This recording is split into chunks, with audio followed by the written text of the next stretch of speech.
Bonsoir à toutes et à tous, lundi 16 juin, il est l'heure de l'info. Les salariés de l'entreprise Bragarde Apitech se sont mobilisés ce lundi après-midi devant leur usine pour exprimer leur colère. Nos journalistes étaient sur place. La ministre déléguée chargée de la ruralité, Françoise Gatel, s'est arrêtée ce lundi à Commercy dans la Meuse, l'occasion de découvrir la commune dans le cadre du programme Petite Ville de demain. À Bar-le-Duc, le concours Talent Meuse a réuni une vingtaine d'artistes amateurs pour ses dernières auditions à l'EPL Agro. 12 talents seront sélectionnés pour monter sur la scène de la Barroise. Comme chaque lundi, on parle de sport. Gaël Bossu, notre journaliste, reviendra sur la finale de la Coupe de Haute-Marne. C'était ce dimanche entre Sarre-et-Montigny et Éclaron.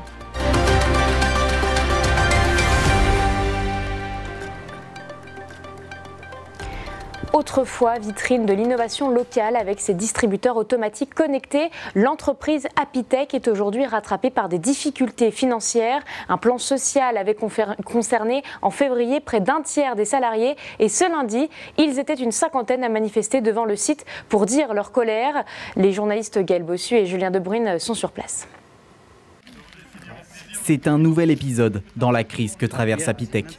Après l'annonce du plan social en février, qui a vu la suppression d'un tiers des postes en avril, les salariés ont vu l'activité ralentir, les commandes chuter et l'inquiétude monter. Récemment, un nouveau coup dur est tombé. La direction les a informés qu'ils pourraient ne pas toucher leur salaire à la fin du mois. Pour beaucoup, c'est l'annonce de trop. Les gens sont inquiets, veulent savoir si on va rester dans la continuité de l'activité ou si on va être licencié ou pas. Parce que nous, on voudrait savoir quelle va être la suite au niveau de l'entreprise. Est-ce que vous avez peur aujourd'hui pour votre emploi à vous aussi ? Bien sûr, oui. On a tous peur, je pense. Au total, ils étaient près d'une cinquantaine à s'être rassemblés devant le siège de l'entreprise sur toute la journée. Contactée, la direction du site Apitech de Saint-Dizier n'a pas souhaité réagir. Lors de son déplacement en Meuse ce lundi, la ministre déléguée chargée de la ruralité a conclu sa visite à Commercy. Elle s'est rendue place Charles de Gaulle pour découvrir le chantier de démolition et de reconstruction de la halle, un projet soutenu dans le cadre du programme Petite Ville de demain. Elle a également tenu à échanger avec les élus, dont les retours pourront nourrir le bilan de mi-parcours du plan France Ruralité. Janice Gallard et la rédaction. C'est sous le soleil que Commercy l'a accueilli. Françoise Gatel, ministre déléguée chargée de la ruralité, a fait escale dans la commune lors de son déplacement dans le département meusien. Une halte réalisée dans le cadre de son évaluation du plan France Ruralité. Le maire a organisé une petite visite de la ville à la ministre, dans laquelle il lui a présenté les projets de déconstruction et reconstruction de Commercy, faisant partie du programme Petite Ville de demain. Un projet national qui permet à certaines villes sélectionnées de réaliser leurs projets. Je suis fier de lui avoir déjà présenté sur le terrain les réalisations en cours, la démolition du Bragui, le projet quand même de la place de Gaulle, qui est quand même un projet à aux alentours de 7 millions d'euros. Pour une ville comme Commercy, c'est important. Donc elle a écouté, elle nous a rassurés en disant qu'on faisait les bons choix, notamment en termes de transition écologique et de végétalisation. Moi, je suis surtout fier qu'elle ait écouté et qu'elle ait retenu Commercy que pour la fin de sa visite. Une fois la visite terminée, l'heure est au bilan. La ministre a échangé avec les élus sur le processus de leur projet et leur avancée. C'est un projet donc innovant puisque sur la France, il y a 1600 communes qui ont adhéré donc à ce projet. Et donc c'est un projet qui est financé par l'État. Et en Meuse, nous sommes 9 communes. Nous, ce qu'on souhaite, c'est que ce projet de Petite Ville de demain puisse continuer. Et là, actuellement, c'est en réflexion au niveau de l'État. Et donc, on était content de voir cette ministre qui vient, parce qu'en même temps, on a été aussi auditionné par le Sénat. Et le Sénat donc, a fait remonter un peu nos différentes préoccupations, en disant comment on voit l'avenir de ce dispositif. On souhaite qu'il soit renouvelé dans les meilleures conditions. Pour Commercy, la fin des travaux du projet Petite Ville de demain en sa totalité devrait se finir pour 2027 ou 2028.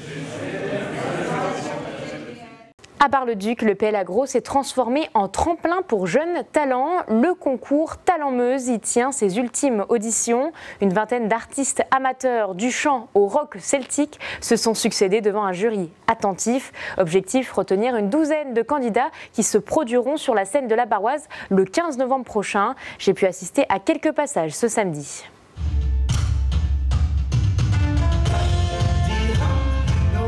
c'est un voyage musical, direction l'Irlande avec ce groupe meusien. Pourtant, nous sommes bien à Bar-le-Duc dans les murs de l'EPL Agro. Aujourd'hui, le concours Talent Meuse organise ses dernières auditions. On s'est lancé dans une deuxième édition pour présenter notre département et puis de nouveaux talents et encore une belle diversité. Alors selon chacun, on va sélectionner en fonction de nos coups de cœur et en fonction des notes qu'on va attribuer à différents critères, donc comme la technique, la créativité, la présence sur scène de la personne. Et après, chacun va avoir son avis particulier et puis sélectionner les artistes qu'on va vouloir mettre en avant sur scène. Une quarantaine d'artistes en herbe foulent la scène, des chanteurs, des musiciens, des groupes. Lors des premières auditions à Étain il y a quelques semaines, les membres du jury ont également vu de la danse, des acrobaties et bien d'autres performances. Ma mission, c'est d'accueillir les artistes en herbe et de les accueillir au mieux, de les mettre en confiance et de leur apporter du bien-être pour qu'ils soient moins stressés. Je trouve que c'est un projet extraordinaire. Mettre en avant des talents meusiens, c'est être un peu chauvin peut-être. Chaque candidat performe pendant quelques minutes, le jury attentif note et évalue. Pour certains talents, ce concours est une chance, pour d'autres, c'est leur toute première scène. Ça a été un petit peu un petit défi en fait. Je pense que de nous-mêmes, on n'aurait pas forcément tenté le coup. Et puis en fin de compte, c'est notre batteur qui a eu l'idée, qui lui s'est déjà présenté seul et qui nous a dit « Bon les gars, on pourrait peut-être tenter notre chance sur un morceau ». Et on a dit oui. Il y a un côté un peu challenge, un peu pression comme ça, ce qu'on ne se met pas d'habitude, puisque voilà, on joue sans aucun engagement particulier, on ne se prend pas la tête, à vrai dire. Et donc le truc, c'était de se dire, en plus on est 100% meusien, on est né dans la vallée de l'Ornain, je trouvais que ça avait du sens. Parce que mon prof, il m'avait dit d'essayer pour voir, parce que j'avais déjà fait un autre concours à Épinal une fois. C'était bien, même si j'ai un peu stressé. Moi, je trouve que c'est une bonne expérience. Ça lui permet d'apprivoiser un petit peu son stress. Et c'est toujours des expériences. Elle est un petit peu timide, donc ça lui fait du bien. Voilà. Après les auditions, le jury va délibérer pour obtenir 12 candidats. Ils ont été notés sur leur performance, leur prestance sur scène ou encore l'esthétisme de leur numéro. Les bénévoles, eux, préparent déjà la grande soirée. Le show aura lieu à la Barroise le 15 novembre. Chaque candidat performera pendant quelques minutes. C'est le public qui aura le dernier mot. On est lundi et il est l'heure de l'Infosport.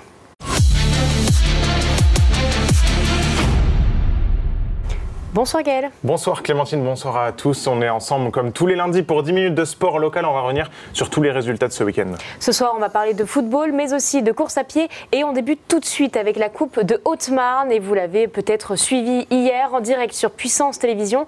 La finale de la Coupe départementale, c'était entre Sarre-et-Montigny et Éclaron. Ouais, deux équipes qui avaient terminé premières de leur championnat respectif. Et sur le terrain, le match a mis un peu de temps à se décanter. Mais ce sont finalement les Sarre-et-Montigny qui ont fait la différence en toute fin de match et qui ont pu soulever la Coupe de Haute-Marne pour la toute première fois. Regardez le résumé de la rencontre.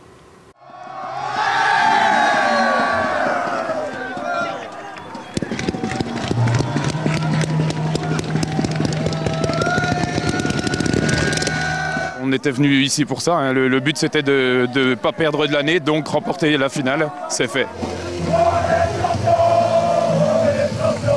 Président, président, président, président, président, président, président, président.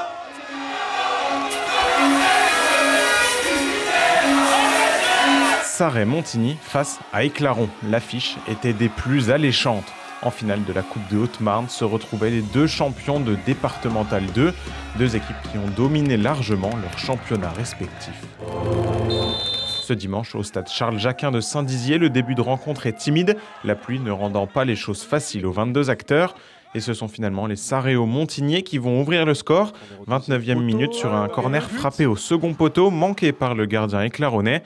Thibaut Husson n'a plus qu'à rabattre le ballon dans les filets. Et c'est Sarre qui s'offre le luxe d'ouvrir le score dans cette finale de Haute-Marne. 1-0 à la 29e minute de jeu. La réaction éclaronnaise ne se fait pas attendre et les joueurs de Merwan Betting parviennent à égaliser juste avant la mi-temps. Sur un centre brossé, le jeune Giovanni Dojar vient lui aussi mettre un coup de tête bien placé. C'est magnifique, l'égalisation. Un partout, balle au centre. Formé à l'US Éclaron, c'est une belle symbolique que ce soit lui qui ramène Éclaron à un but partout. C'est toujours bien d'égaliser avant la mi-temps, ça fait du bien. Il faut qu'on continue comme ça, à plus se trouver. Vraiment, on peut faire quelque chose de bien. Mais voilà, il faut qu'on joue en équipe, qu'on travaille en équipe. La deuxième mi-temps n'est pas plus spectaculaire et il faut attendre les dernières minutes pour que le sort de cette finale ne se dessine. 86e minute, un ballon qui traîne et Thibaut Husson, encore lui, envoie les Saréens sur la route du titre. Juste devant la surface de réparation et là il n'y a rien à dire. La demi-volée exceptionnelle, la demi-volée en première intention. Et dans la foulée, l'entrant Tristan Quenedès vient achever le succès jaune et noir. Et le but du 3-1, le but décisif, c'est fait. Saint-Rémontigny va remporter la Coupe de Haute-Marne. Saint-Rémontigny s'impose finalement 3-1 et clôture sa saison invaincue. Le troisième but, c'est la délivrance parce qu'on a eu quand même un gros passage à vide en début de deuxième mi-temps. On a fait le dos rond, ils n'ont pas réussi à marquer et puis voilà, sur la fin, on a marqué les 2 buts qu'il fallait pour être tranquille. Une victoire comme ça qui clôture une saison magique. On a tout gagné, on a 0 défaite dans la saison et puis aujourd'hui on a la coupe en plus. Saint-Rémontigny succède à Bologne au palmarès de cette coupe départementale. Le trophée sera remis en jeu dès la saison prochaine. Et quant aux autres vainqueurs de ce week-end, le groupement sud-marnais s'est imposé en U13, Chaumont en U15, Vaux-sur-Blaise en U18, Pré-Bourmont en féminine à U8 et les filles du SDMO en foot à 11 et puis Bourbonne pour la coupe senior consolante. Saint-Dizier a vibré foot ce week-end puisque dans le même temps, à quelques mètres du stade Charles-Jaquin, il y avait un tournoi 100% féminin. La Bragarde Cup, tournoi 100% féminin pour les catégories de U11 à U15, revenait cette année pour sa 2e édition à Saint-Dizier sur les terrains de l'espace Jean Meffer. 32 équipes et plus de 400 joueuses avec des clubs de toute la France et puis même des clubs de Belgique. Un nouveau succès prometteur pour David Medjidi, le directeur sportif du Saint-Dizier Montier-Ornel et organisateur du tournoi. On l'écoute. C'est très bon signe parce que déjà la première édition, on a été surpris de la bombe du retour qu'on a eu parce que c'était la première, on s'est dit, voilà, il y avait forcément des petits problèmes techniques, etc. Ça arrive en première. Et là, quand on a lancé sur la deuxième, alors déjà en région parisienne, ça avait causé entre eux. Parce qu'on a certains clubs qui sont venus en disant « ouais, on connaît ». Bah ouais, c'est la 2e édition. Donc ouais, ça a eu un gros succès. Il y a l'événement du club et puis à côté, il y a aussi cette fête du foot féminin, mais aussi de notre club parce que c'est un petit peu le tournoi de chez nous. Donc les filles, elles sont super contentes. Ouais, c'est la fin de saison, on fait notre tournoi, on s'éclate, on est entre copines, on peut se promener, on fout le bordel et puis voilà quoi. Donc c'est génial. Voilà pour le foot, on passe aux autres résultats du week-end et notamment de la course à pied. Avec un résultat en bref, celui des boucles de Bologne, la plus ancienne course à pied de Haute-Marne.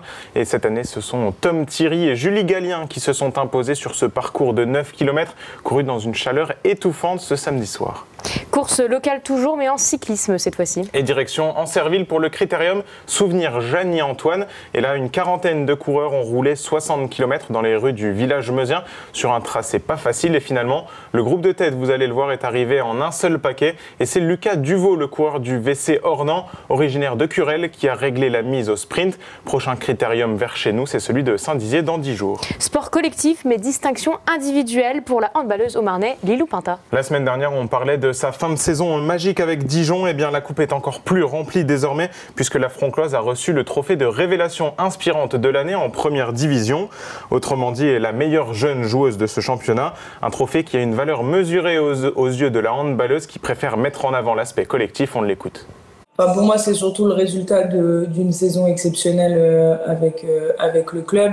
Voilà, on est allé chercher cette 3e place européenne, cette 3e place en championnat, donc c'est vraiment le résultat pour le club du travail fourni, parce que bien sûr que sans les filles à côté, j'aurais jamais pu avoir ce trophée.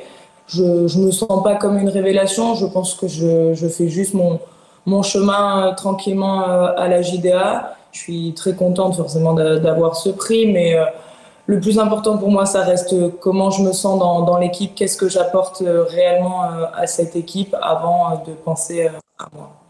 Un mot de sport automobile avec bien sûr les 24 heures du Mans et un Chaumontais qui était au départ. C'est Charles Milesi, Chaumontais de naissance. Maintenant, il est désormais délocalisé vers Dijon. Il est pilote au sein de l'écurie Alpine d'Endurance. Il était effectivement sur le circuit du Mans ce week-end pour la 6e fois de sa carrière. Après leur abandon l'année passée, Milesi et ses coéquipiers de l'Alpine 35 ont réussi à terminer cette année 10e de la course. C'était pas la place espérée, mais c'est un résultat qui leur permet de marquer au moins un petit point pour le championnat du monde d'endurance. C'est au moins ça. Le rendez-vous de la semaine avec un nouvel événement sportif qui est là aussi diffusé sur notre antenne. Et la direction Verdun, tout au nord de la Meuse, pour du basket 3-3. La Super League et la Junior League y font étape tout le week-end prochain, de vendredi à dimanche. Et nous y serons, nous, pour les phases finales du Light Quest et de la Super League samedi soir. J'aurai le plaisir d'être aux commentaires avec un grand nom de la discipline, Angelo Tsagarakis. Et on vous fera vivre au mieux possible cette compétition au Prix-l'Évêque. Merci Gaël. Notez le rendez-vous prise d'antenne dès 17h15 sur Puissance Télévisions pour suivre les quarts de finale, demi-finale et finale. Et ça, c'est jusqu'à 23h30 en direct. On te retrouve donc samedi aux commentaires et lundi pour l'Infosport. Bonne semaine à tous et à samedi.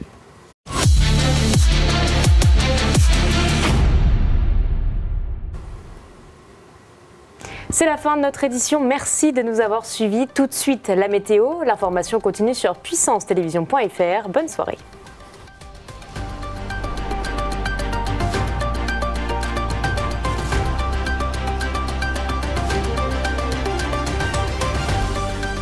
Toute l'actualité en continu à retrouver sur notre site internet et notre application mobile.